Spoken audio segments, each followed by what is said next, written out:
Yo, what is going on, guys, and welcome to episode 8 of this FIFA World Cup 2018 in Russia series. Today's episode features Croatia versus Nigeria, the battle of the radical kits, as I like to say it.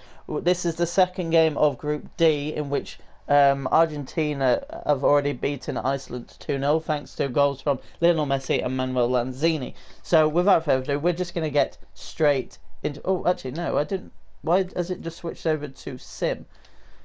My bad. Imagine if I just simmed it. I think I'm going to be Croatia in this game. I think they've got a better chance of winning. But look at these radical kits. How cool is this game going to be when it actually is played? When the World Cup actually kicks off. Look at that. It is a nice kit, Nigeria's. I really do like it. Away kit's boring. Actually, what's Croatia's? Croatia's is pretty decent because it's still the checkered pattern, but it's black and navy blue. It's kind of nice, you know. As night kits go, done very well with these two. But yeah, I'm looking forward to seeing these two kits go up against each other. So let's have a quick look at the team, see what we could change. Mandzukic up front, we've got Ivan Perisic on the left wing, got Kramaric on the right hand side, and we've got Modric in that cam spot, which could be pretty decent. Got Rakitic and Brozovic as a two centre-mids with Kovacic on the bench. Got Dejan Lovren on the bench, and I don't know what it is. I'm going to put him on for Vida. Anyone else that could come into this lineup? Don't really have a right-sided player, which is a bit frustrating. Oh, actually, I think I saw Vlasic, who I think is at Everton. He could potentially... I don't know. Oh, I don't know. I could put Kovacic in potentially and just move players about. No, we'll start Kramaric, so we'll see how he does. But anyway, let's get into this game to both of these sides. First game of the 2018 FIFA World Cup, and we are playing at the Kaliningrad stadium in Kaliningrad. Founded again in this year. So in the last episode we saw a stadium which was built this year for the World Cup, and the same with this one. Only 35,000 capacity stadium, but it's fine. And we are about to see these two teams for the first time in this World Cup, like I already said. And I can see this being actually a very decent game. I think it's going to be a very decent game. Like, we've got some very good players on both sides, if I'm honest, but I think everyone's watching this game probably for the kits, really. You've got the red and white checkered pattern of Croatia, and then like the lime green and white zigzags of Nigeria. It's going to be a decent game. Got Modric captaining the Croatians, and you've got John Obi Mikel as the captain for Nigeria. Very nice. So we have the national anthems, and I think it's going to be Croatia first. So we have the likes of Modric. I think that's Subasic in goal. Is it Croatian? I think so. Got Mandzukic, who obviously scored a very nice O-Red effort in the 2017 Champions League final. Obviously that has been beaten by Gareth Bale's acrobatic effort in this Champions League. It is a nice kit. I do like the design. It's just very radical, very retro. It's very nice. Croatia got to the semi-finals in France, and there was a big campaign for the likes of Slaven. I think I'm interested in seeing what sort of players are in the Nigeria squad. But I see a few names there, but I recognise like Igalo there, got Iwobi, got Victor Moses, and I think I saw Ndidi, who I'm a big fan of Ndidi. They've got a very decent, kind of young team. It looks like with Iwobi and Ndidi, but they've got some like old school pros like Moses Igalo, who I think he's about 27ish, I'm gonna guess. But looking at this team, Brozovic and Rakitic should be able to marshal that midfield. With Modric being the playmaker behind Mandzukic. Not too much pace in this team, but I think it's going to get the job done. We got in the back four. I don't know really any of those, but I know Ndidi and I know Onazi. I don't know if he's still at Lazio. We've got Victor Moses, John Obi Mikel as a cam. That's an interesting one. That's a very interesting one. But anyway, we are about to kick off this game in Group D, and we are getting, I think, to the halfway stage of the groups in match day 1. So this is going to be interesting. Good ball already, and Didi like does very well just to get it behind for a corner. Rakitic with a corner actually. Oh, it's going to go out for a throw in over this near side. Okay. Rakitic on the ball. Get it through to Modric. Oh, good save by Francis. Ball back in by Kramaric. And it's away. John Obi Mikel brings it away for Nigeria. Igalo, who I think has a bit of pace about him, but he has a good finishing ability. Modric trying to make that interception, just failing. Nigeria could actually be kind of dark horses in the World Cup. I really believe that. And at some point in this group, I will use them. Okay, probably against the likes of Iceland. Oh my god, Igalo's just missed the sitter so far. He's had the chance there. Now can Croatia like beat the sucker punch team and just like hit them when after they've just missed a golden opportunity, Nigeria. Mandzukic on his left foot. Oh, that's an absolute banger. I didn't know if it was going to work on his left foot because I think he's just right-footed. But that's a very, very smart arrowing finish into the top right-hand corner. And Croatia have piled on the misery for Nigeria, who should be a goal up themselves through Igalo, who had 2 opportunities. One was saved and one just completely missed and hit the bar. But this is a very good finish from Mandzukic. That's what got, like, no real backlift, just straight arrowing into the net. But yeah, 1-0 to Croatia. And honestly, this is a game that either it's going to be very close, maybe Nigeria get back into it, or Croatia run away with it. They've got the quality to run away with it. I really do think that. Well done, Kramaric, then. That is brilliant. What can he do from here? Finds Modric, who finds Vasalico. There is a ball in the middle that I see. Rakitic, maybe I should have hit that on the volley, honestly. It's going to drop at some point. Oh, Francis does well. Yeah, players like running at him. Okay, so far Croatia seem to have the edge. Obviously they've got the goal, which obviously is very important.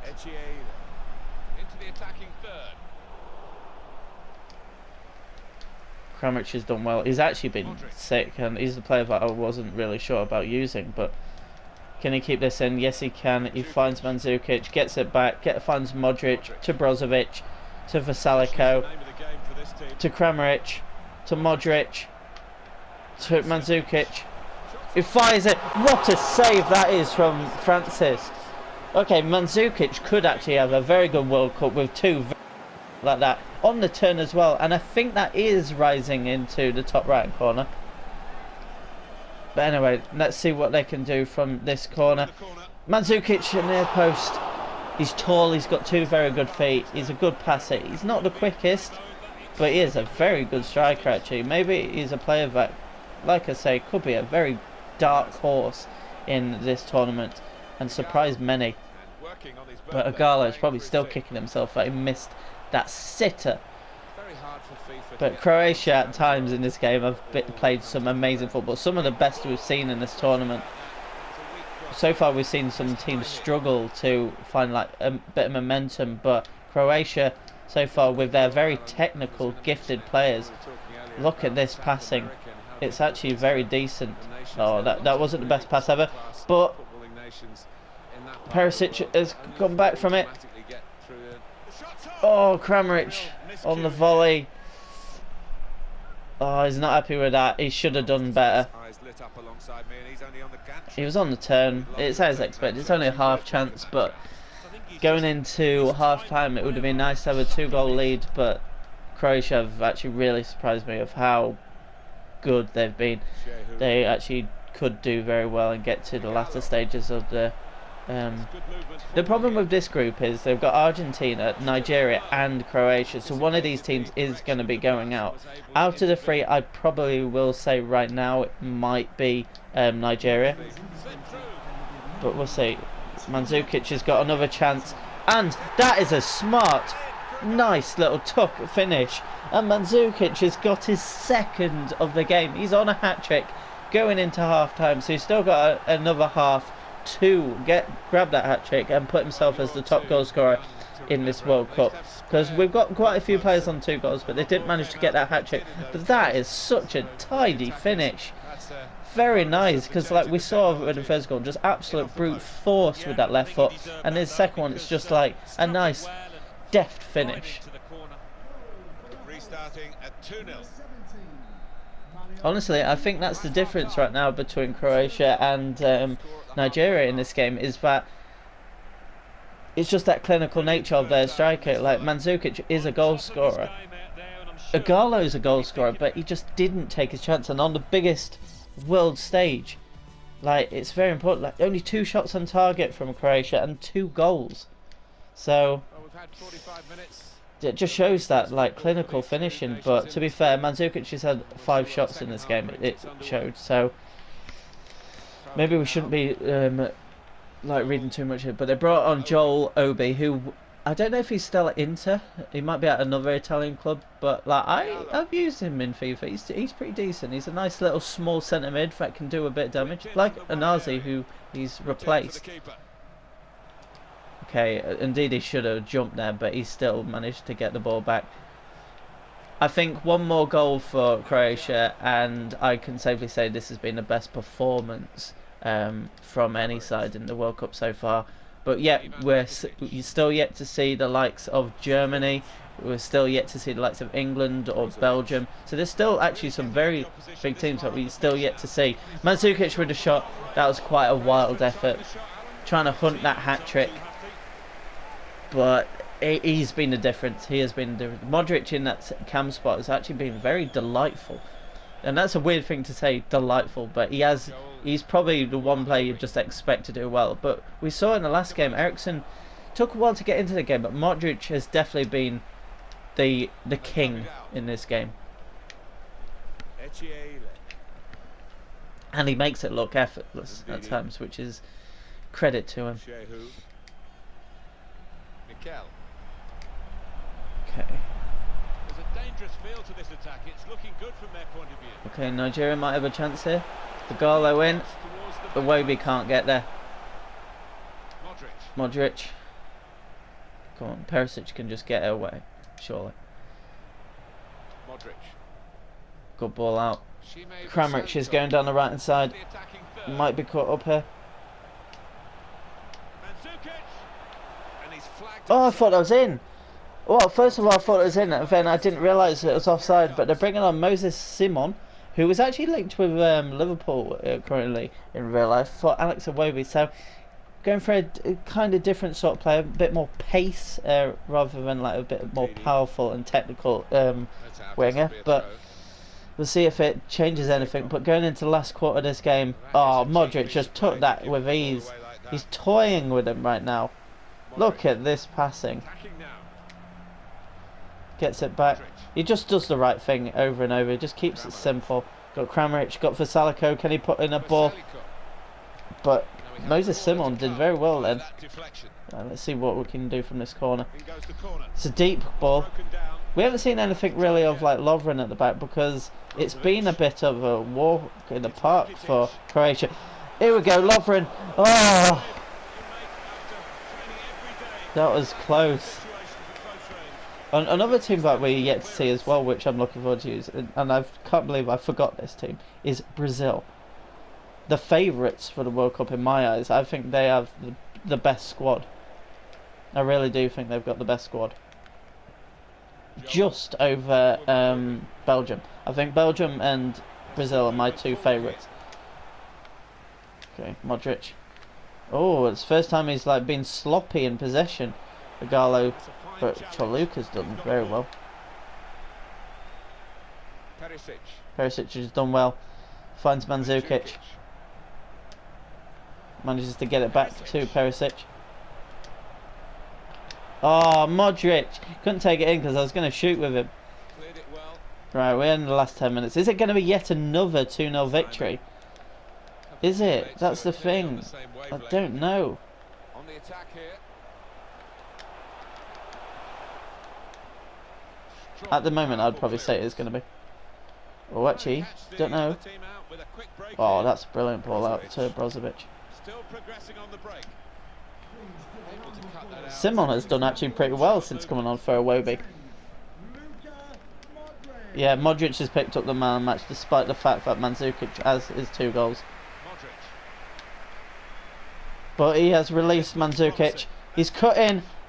Oh, he just can't get a shot. John Obi Mikel, brilliant interception. 2 added minutes.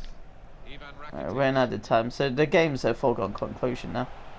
Modric. Here we go, we've got Perisic. What can you do? He hits it. Comes out. Is that Brozovic? Good block. Vasalico. Ball in. Mandzukic, header. Oh, good save by Francis. It's a corner. This is his last chance to get that winning, well, get the hat-trick. Oh, Choluka missed it, and it's all over. But Croatia, I would honestly say that's the best performance we've seen by any team in this World Cup. Nigeria, I'm a bit disappointed with them, like, not being able to create many chances, and when they did create chances, like, Agallo has his, like, head in his hands, like, he knows he's messed up. But Mandzukic's done 8 shots, he's got his 2 goals, and Croatia get a very valuable 3 points in Group D. Looking at the stats, yeah, it's just a walkover. 15 shots compared to the 4 shots by Nigeria. But, like, Croatia have made those chances count. And looking at this group now, Croatia and Argentina do have an advantage going into the second set of fixtures. So, next game we will be seeing Costa Rica versus Serbia. Maybe, again, it's going to be a game that no one really cares too much about. But I believe the game after that is going to be Brazil versus Switzerland. Unless, like, we go over to the next group across, which I believe, is that going to be England's group? Oh, no, it's Germany, Mexico, Sweden, Korea. That's actually going to be a decent group.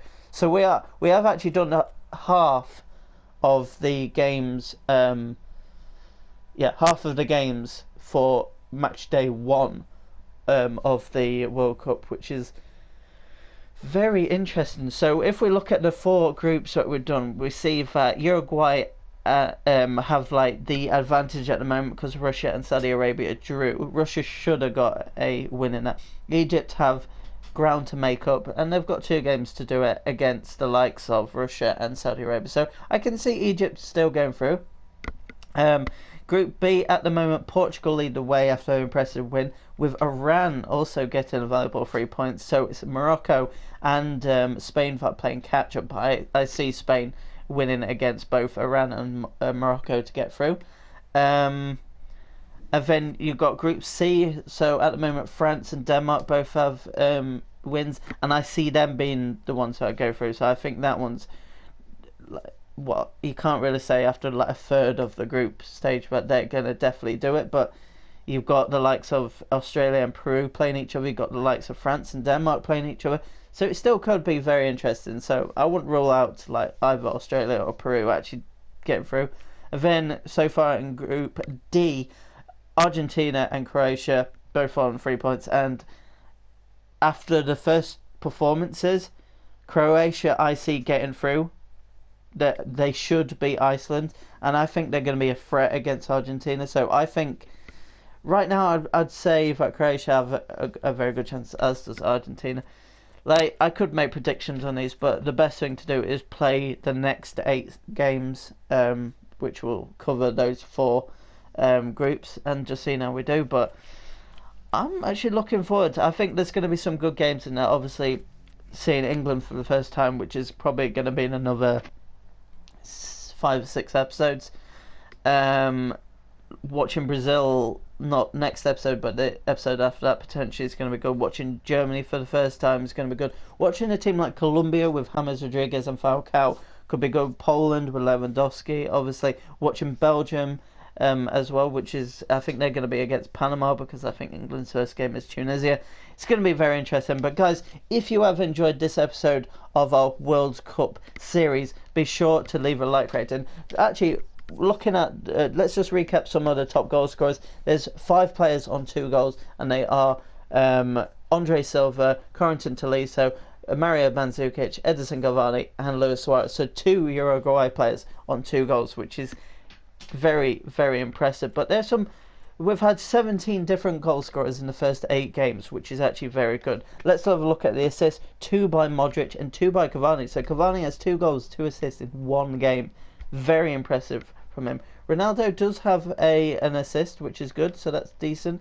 Clean sheets, there's been 5 clean sheets over, and I think we've had 4 2-0 results consecutively now, so it's going to be interesting with that. Got Schmeichel, Lloris, Romero, Subasic, and Bierenvand from the Islamic Republic of Iran. Very interesting. As it stands, in the first 8 games, we have not had any yellow cards or any red cards. Obviously, that's not going to continue through the tournament, but it's interesting. I just don't really slide. I just like jostle and see if I can win the ball back. I'm not, and if I do slide, I kind of know that I'm going to get the ball. But yeah, guys, if you have enjoyed this episode between Croatia and Nigeria, be sure to leave a like rating. Subscribe if you're new, so you can keep up to date with the series. And until next time, goodbye.